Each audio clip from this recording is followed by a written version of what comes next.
Selamat pagi, selamat hari Minggu. Gimana kabarnya adik-adik? Pasti sehat dan luar biasa. Nah, sekarang kita mau siapkan hati kita untuk beribadah pada pagi hari ini. Udah mandi semua kan? Udah wangi? Udah makan? Pasti sehat dan kuat untuk memuji nama Tuhan Yesus. Yuk kita mau siapkan hati kita. Kita mau datang kepada Tuhan. Kita mau bersyukur karena kita masih bisa bangun pagi ini. Kita masih bisa beribadah walaupun masih di rumah masing-masing ya adik-adik.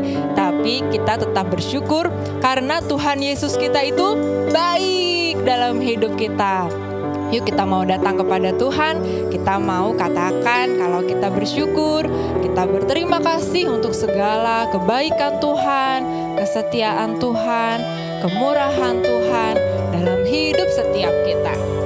Mari kita mau angkat pujian, kita mau sapa Tuhan, kita mau sapa Allah Bapa, Allah Putra, Allah Roh Kudus.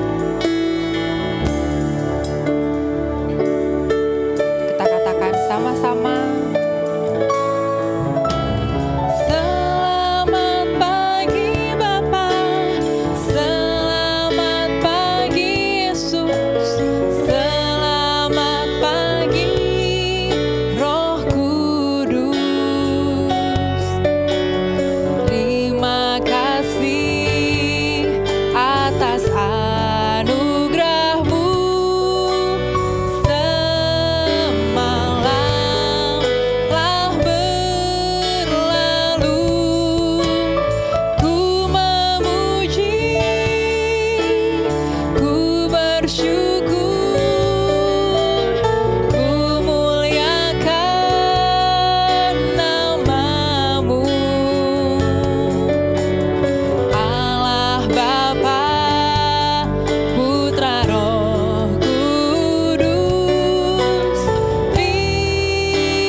Datang kepada Bapa kita dan katakan, selamat pagi Bapa, selamat pagi Yesus, selamat pagi Roh Kudus. Terima kasih atas anugerah-Mu.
Allah Bapa, Allah Bapa, Putra Roh Kudus.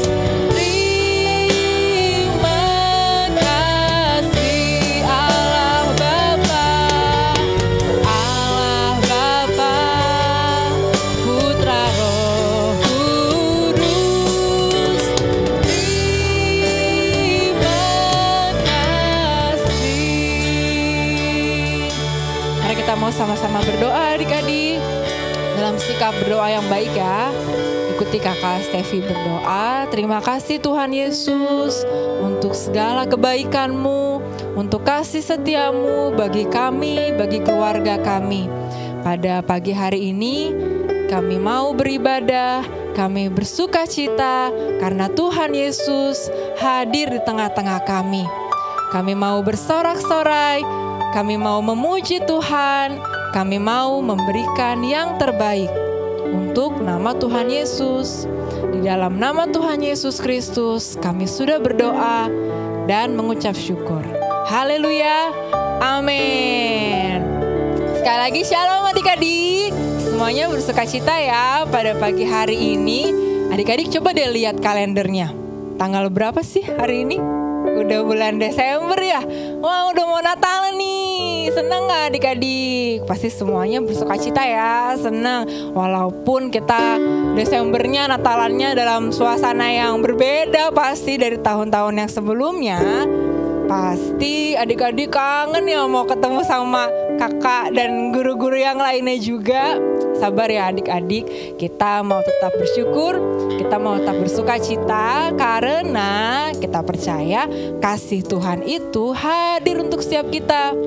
Kasih Tuhan Yesus yang besar sekali, kasih Tuhan Yesus yang tinggi sekali dan dalam sekali, itu tetap hadir bagi kita. Amin. Nah, kita mau bersuka cita memuji Tuhan Yesus ya. Yuk kita mau sama-sama nyanyikan pujian ini. Setinggi-tingginya langit, sedalam-dalam lautan, dan seindah-indah pelangi, lebih indah kasih Tuhan Yesus kita. Amin. Kita mau bertepuk tangan, kita bersuka cita bersama-sama.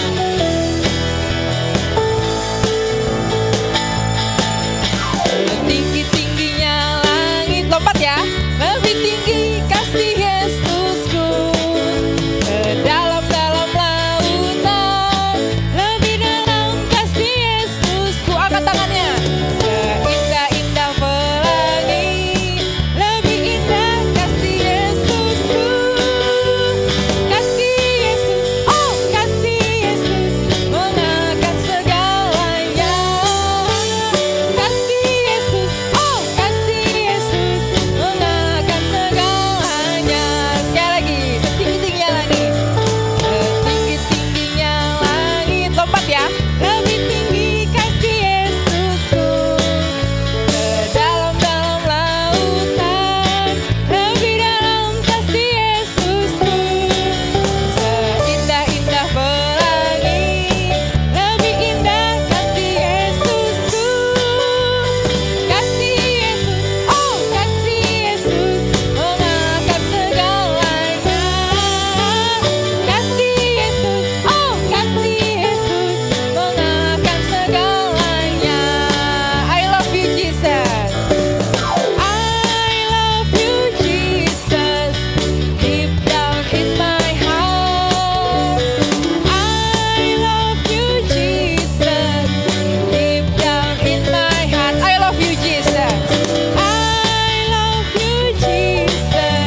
kita, dalam pikiran kita. Karena itu kita mau siapkan hati dan pikiran kita juga ya untuk mendengarkan kebenaran firman Tuhan pada pagi hari ini. Yuk kita mau datang sungguh-sungguh kepada Tuhan Yesus. Kita mau belajar dari kebenaran firman Tuhan yang dibagikan oleh kakak sekolah minggu kita pada pagi hari ini. Mari kita mau katakan kepada Tuhan Yesus, kita mau sungguh-sungguh mendengarkan firman Tuhan dan membiarkan setiap benih firman Tuhan itu bertumbuh dan berbuah dalam kehidupan kita. Haleluya.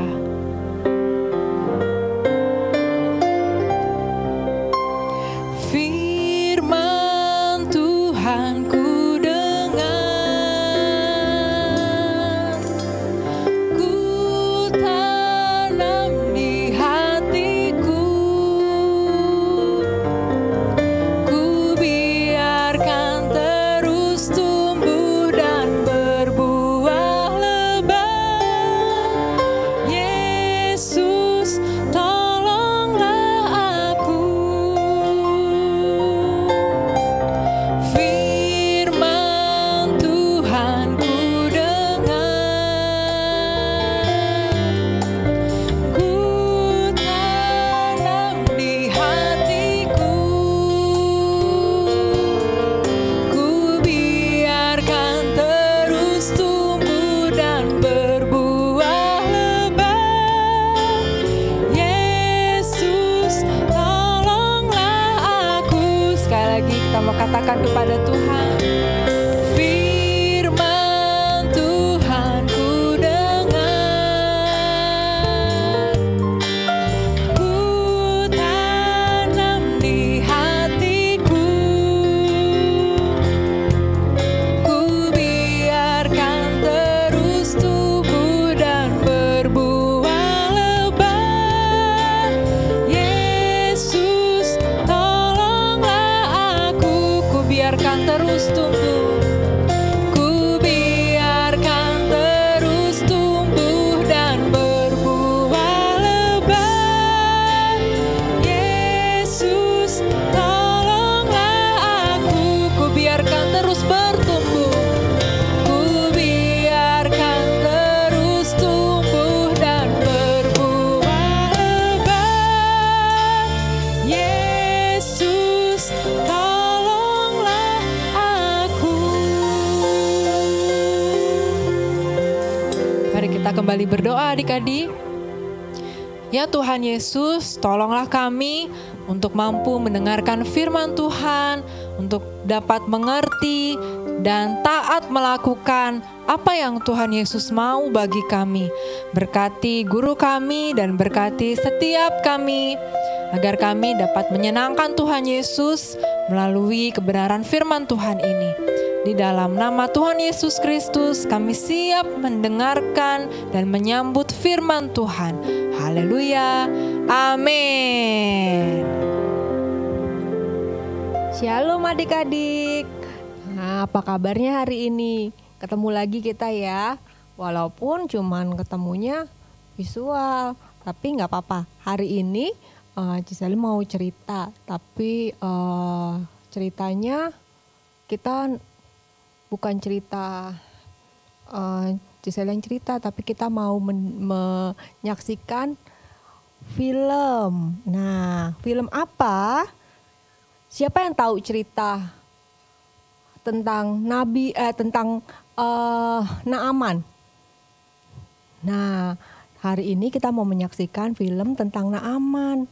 Nah, sebelum kita menyaksikan filmnya, adik-adik harus duduk yang manis, dengarkan ceritanya dengan baik.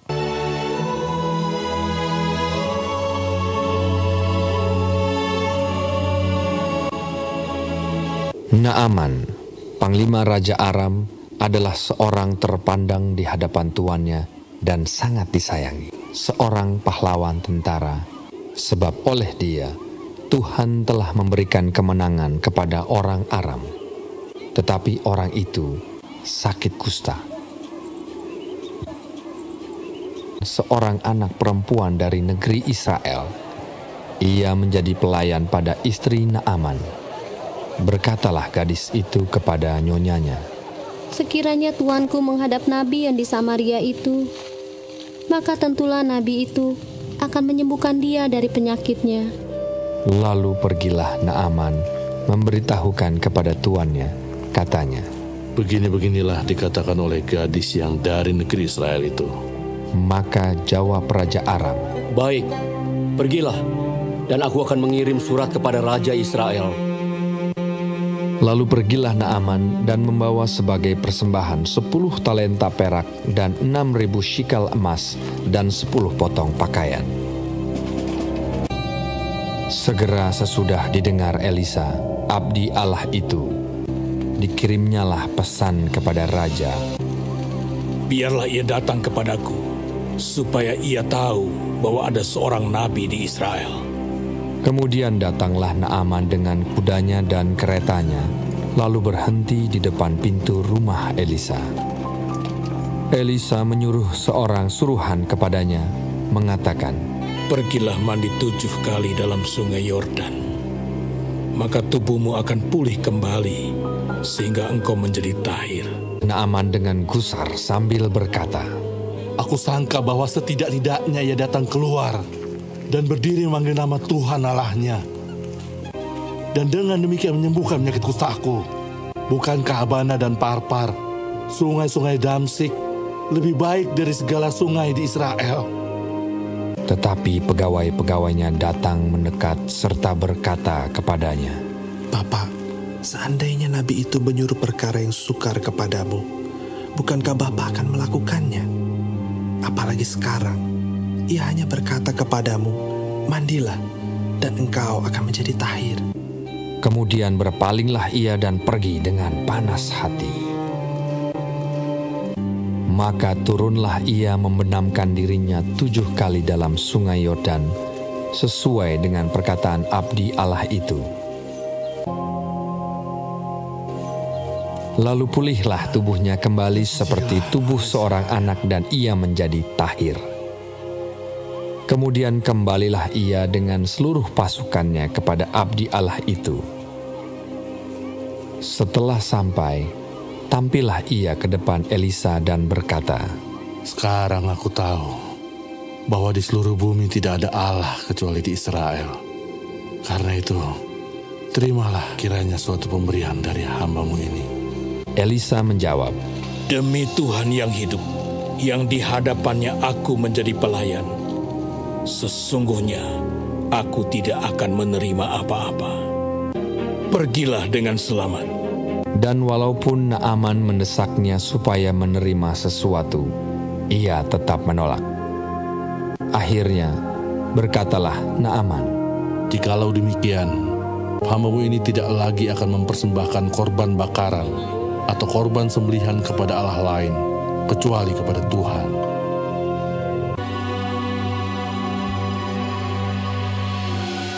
Nah, adik-adik, semua udah lihat ya filmnya. Nah, itu tentang Panglima Naaman. Dia itu sakit kusta. Kalau sakit kusta tuh zaman dulu, orang yang sakit kusta itu dikucilkan. Nah, sebelum dikucilkan, si Naaman ini takut gimana caranya dia untuk sembuh. Nah, dia datang, dia dengar katanya ada nabi. Nah, dia datang ke nabi itu. Waktu sama nabi itu tadi disuruh apa? Iya, dia disuruh membenamkan tubuhnya ke sungai. Tapi sungainya, sungai bersih apa sungai kotor tadi gambarnya? Sungai kotor ya. Sungainya warnanya tadi, warnanya keruh, warnanya kayak hitam-hitam gitu. Ih, kotor banget. Nah, tapi si Naaman mau taat. Dia mau taat, dia mau membenamkan tubuhnya. Dia mau disuruh berapa kali tadi? 7 kali. Dia disuruh 7 kali membenamkan tubuhnya. Nah, waktu dia benamkan 1, kedua, ketiga, keempat, kelima, keenam, belum terjadi perubahan. Begitu ke-7, dia bangun, dia sembuh. Nah, karena dia taat, dia boleh sembuh. Karena dia taat atas perintahnya. Nabi siapa tadi? Ya, Nabi Elisa. Dia boleh sembuh. Sama seperti kita adik-adik. Kita juga harus taat. Walaupun tadi si Naaman gak ketemu langsung ya sama Nabi Elisa. Tapi dia mau taat. Nah, begitu juga kita. Kita gak lihat langsung nih Tuhan Yesus. Tapi kita mau taat sama Tuhan Yesus. Kita mau sungguh-sungguh atas perintahnya Tuhan Yesus. Seperti Tuhan Yesus bilang, kalau yang sekolah nih, kita nggak boleh nyontek. Kita nggak boleh lawan orang tua. Kita nggak boleh marah-marah. Nah, itu sama. Kita juga harus taat. Karena ketaatannya Naaman boleh sembuh. Kalau kita taat sama perintah Tuhan, Tuhan Yesus pasti mengasihi kita, Tuhan Yesus menyayangi kita, Tuhan Yesus memberkati kita. Nah, adik-adik, bukan cuma sama Tuhan Yesus ya kita taat, tapi kita harus taat juga nih sama mama papa yang di rumah, sama guru, kita harus taat. Jadi hari ini dari cerita Naaman yang ada di Alkitab, di 2 Raja-Raja 5 ayat yang pertama sampai ayat ke 27. Nah, itu cerita tentang Naaman. Nanti adik-adik boleh baca ya. Yang udah bisa baca di Alkitabnya. Nah, hari ini ayat hafalan kita diambil dari 1 Yohanes 2 ayat ke-17. Nah, 1 Yohanes 2 ayat 17. Dan dunia ini sedang lenyap dengan keinginannya, tetapi orang yang melakukan kehendak Allah tetap hidup selama-lamanya. Nah, jadi kalau kita melakukan kehendak Tuhan, kita akan tetap hidup selama-lamanya. Nah, adik-adik, hari ini kita boleh belajar tentang ketaatan kepada Tuhan, kepada mama papa, kepada bu guru, dan kepada yang lain ya. Sekian ceritanya. Nah, Tuhan Yesus memberkati kita semua. Hari ini sebelum kita akhiri ibadah kita mau berdoa. Yuk kita berdoa, lipat tangannya, tutup matanya. Tuhan Yesus, terima kasih untuk hari ini. Kalau Tuhan ajarkan kami untuk taat kepada Tuhan, kepada orang tua maupun kepada guru dan kepada yang lain. Tuhan, kami mau belajar untuk taat. Biar Tuhan yang bimbing kami, biar Tuhan yang tuntun kami Tuhan. Apapun yang kami lakukan, kami mau melakukannya seturut dengan kehendak-Mu. Hanya di dalam nama Tuhan Yesus, kami berdoa dan mengucap syukur. Haleluya. Amin. Nah, adik-adik, kita berjumpa lagi minggu depan. Dah.